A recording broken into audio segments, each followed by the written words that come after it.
was a 1-1 result. It was definitely a better showing than Saturday. But what did you guys think of the game today? That good.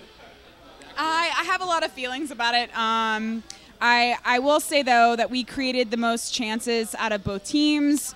That's something that we definitely developed on from the last game that we played against Columbus, so I'm happy about that. Defensively, we looked a little bit more solid than we did against Columbus, especially, I would say, in the second half. Once Escobar was brought on the field, we looked a little bit more solid in the back half, so I was happy about that. I agree with what Kelly was saying, and it really shows, especially when you're playing a USL quality team like Minnesota. I mean, And ASL? NPSL, maybe. So, yeah, I mean, you look at the possession stats of the game, we dominated the game. You look at the shot stats, we dominated the game. I really want to see the XG stat for the game, because I get the feeling it's going to be something like 3.5 to 0.9 in Atlanta's favor. It's just, unfortunately, it was like the Columbus game. The cards didn't fall in our favor, and we just ended up with just 1 goal instead of 7.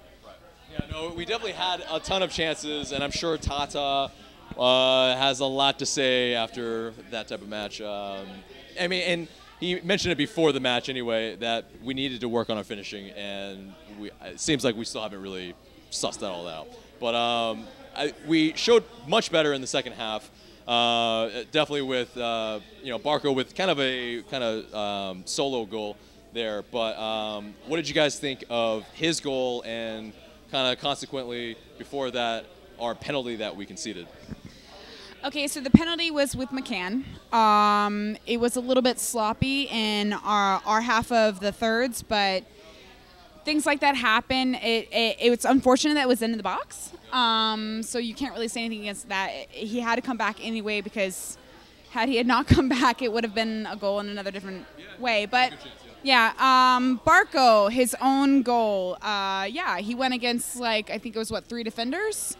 Passed it back outside to himself and then hit it far right post, pretty much to the edge. So I think the $15 million man, as everyone keeps asking when is he going to show up, and I think little by little he will start rearing his beautiful little face just like a tornado does when it first starts developing. So I'm looking forward to seeing the progress that he makes over the next few games, definitely in the very first half of our season, but I think we're finally seeing him fit well with our team and seeing him gain confidence within the team, and that's going to be a dangerous component for us. So, yeah, I agree with Barco's goal. It was just pretty. It looked like the goal, I think it was Ezequiel Asad'S scored against Nashville last year in the preseason, where he gets up at the corner of the box, Chattanooga, sorry, where he gets in the corner of the box and just curls it right in the upper 90. It was a really pretty goal, and with the penalty, it was a really soft penalty. You look at the call that they got against Garza, where they gave him a yellow for simulation. The guy had a handful of jersey as he's going in the box, and he gives him a yellow for simulation. It was a garbage call on both ends. If you're not going to give the penalty for that, you can't give a penalty like the one that he gave. It was too soft. Yeah, there was contact in the box. It was a sloppy tackle, but when you pass on giving a guy a penalty with a fistful of jersey, you can't let that be a penalty. Just plain and simple.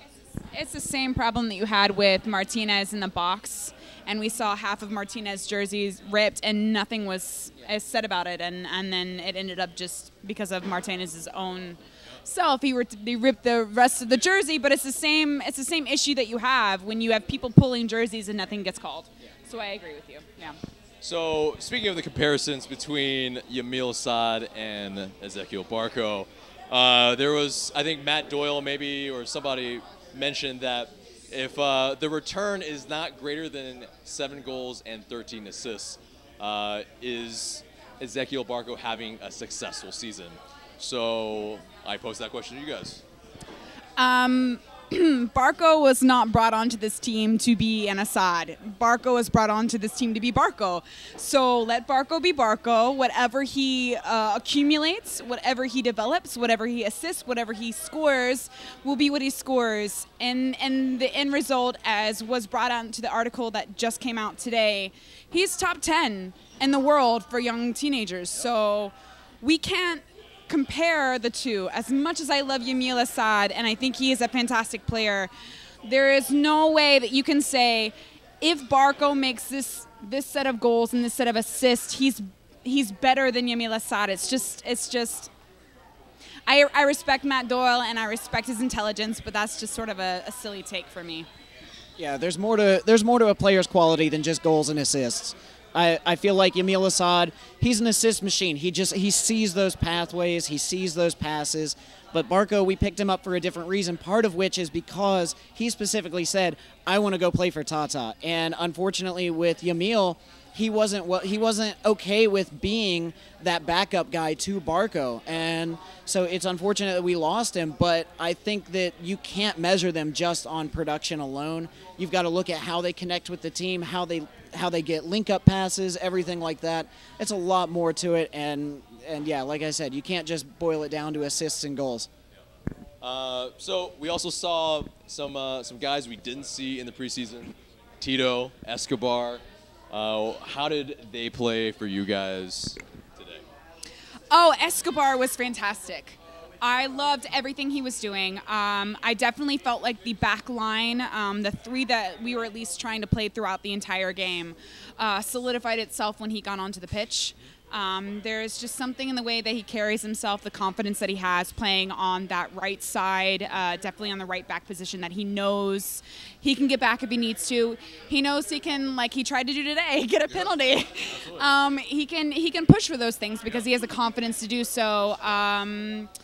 Kratz, I would have loved to have seen him score a free kick off of the position that he was at. It's a little sad that he didn't, but it's okay. We can't always have the goals that we want. And then Ambrose has been doing really well this entire preseason, and I can't remember who else is playing. That's good. Yeah, Tito getting to play. I don't know if you heard. He's our favorite Argentine. You also might have heard he's only 23. He played. I feel like for the minutes he got, he played pretty well. His touch isn't quite there, but it's because he hasn't had minutes yet. It was really good seeing Kratz. It would have been really nice if he had a game winner, especially with the promotion that the club did on his free kicks in practice. Just would have been really icing on the cake. Doing Minnesota like they did us, last minute 2 goals to win the game.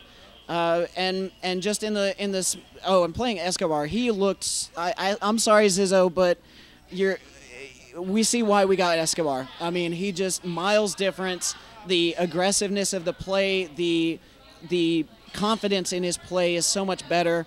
Zizzo is a good backup, but Escobar is going to have the starting job, and you can see why. So it's all good. It's all good. So we have Charleston Battery on Saturday.